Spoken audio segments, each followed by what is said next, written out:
बंधा गेवो, जिंदगी बंधा गेवो। सकरी महो करंदा सकरी मना, सकरी महो करंदा सकरी मना।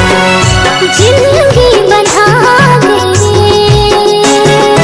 जिंदगी बंधा गे। सकरी मरे दीवाना सकरी मना, सकरी मरे दीवाना सकरी मना।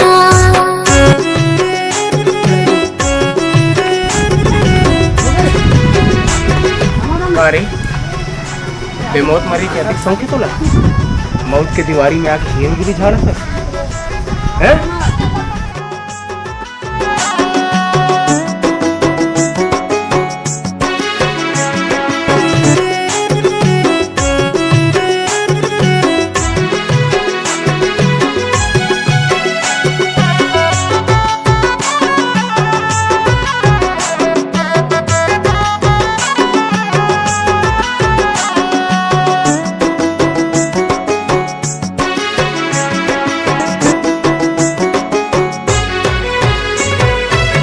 करेला टोरे कुंदरू टोरे, टोरे खोटनी भाजी करौंदा, टोरे खोटनी भाजी।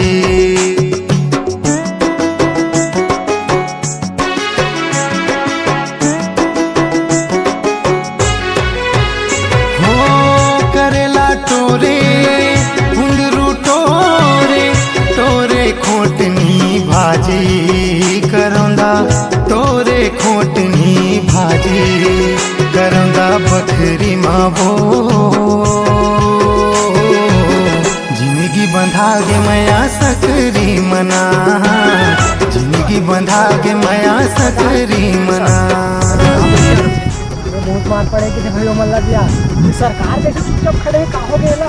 चलो चल पूछन कहोगे सरकार कैसे चुपचाप बस क्या बताओ जब ले टूरी देखी हाँ बस ऊपर छूटा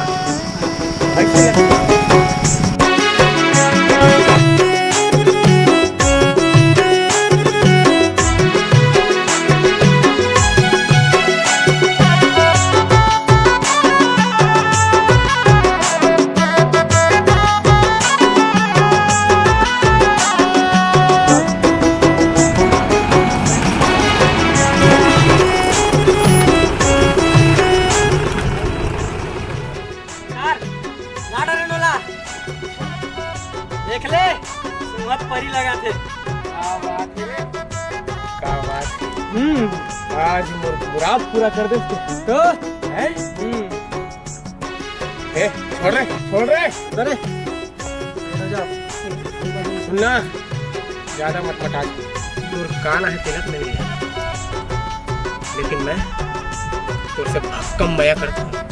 और सुन मैं भी मोला अपना ली, रानी बना के रखूं तो रानी का मंजूर है कि नहीं? छोड़ वो हाथ, मैं तो नहीं जानू, मैं दूसरा से नया करती। मन मोहागे जब भूलागे, भूलोगे ये नया पानी माया रो, भूलोगे ये नया पानी। उधर उठा के ले गए हो ना दग्गू अभी वो नहीं जाने का रे रुद्रला, बहुत ज्यादा गर्मी आ रही। चालू कर मंदिर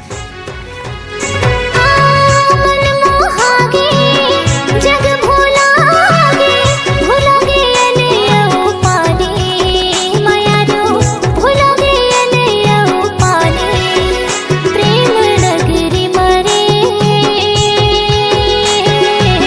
जिंदगी बंधा के माया सकरी मना, जिंदगी बंधा के माया सकरी मना। जिंदगी बंधा गेवो,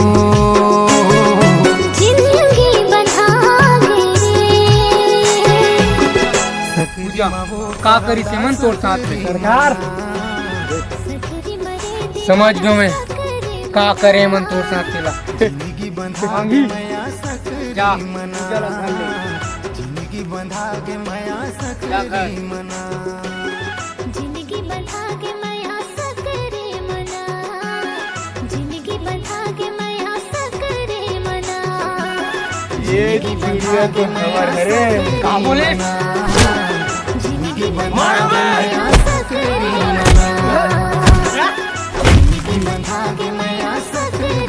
एक चिड़िया की आते खरखरा तो चिड़िया लग कच्चा चबा के लोग कच्चा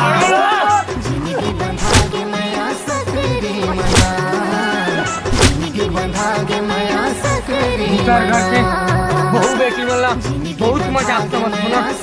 यही कारण से आज हमारे समाज बदनाम है। तुहर जैसे दू कौड़ी गुंडा बनते हो जैसे पूरा समाज बदनाम हो के है। अब तो तू मन और कोई आदमी सोच ही भी नहीं कि ये सब काम करूं करके।